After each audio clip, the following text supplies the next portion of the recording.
use relentless positive action. No blame, no credit, common sense, solve the problem.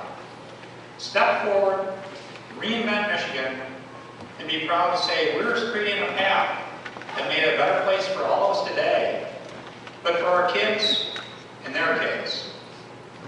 So enough talk for tonight. Let's go to work tomorrow. Let's reinvent Michigan. And God bless Michigan and all of us. Thank you so much.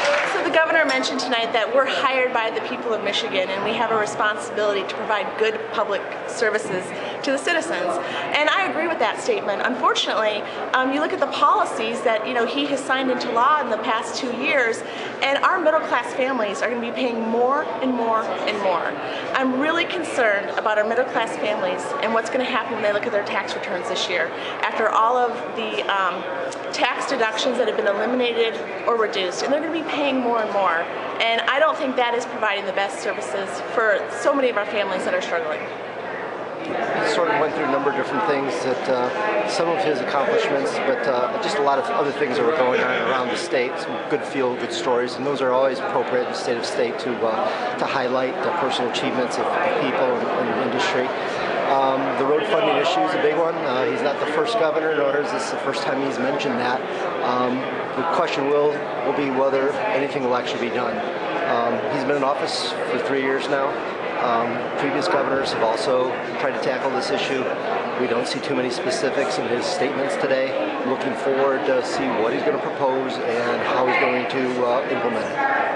Okay, great. And then Representative Roberts, the same question. Yeah, I mean, I think there are a lot of generalities.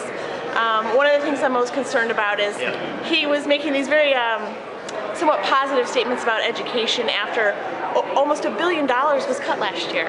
And so when we look at our failing schools, it's no wonder that they're failing. I mean, their resources have been cut and cut and cut and cut, and our students deserve better. And so if we're really going to talk about relentless positive action for our kids, we need to be restoring that school aid funding. And if I could build on that comment, it was interesting. He said something that I was very much in favor of on autism coverage. And I have a constituent, actually a very good friend of mine, who is a special needs teacher, special eds teacher that taught autism.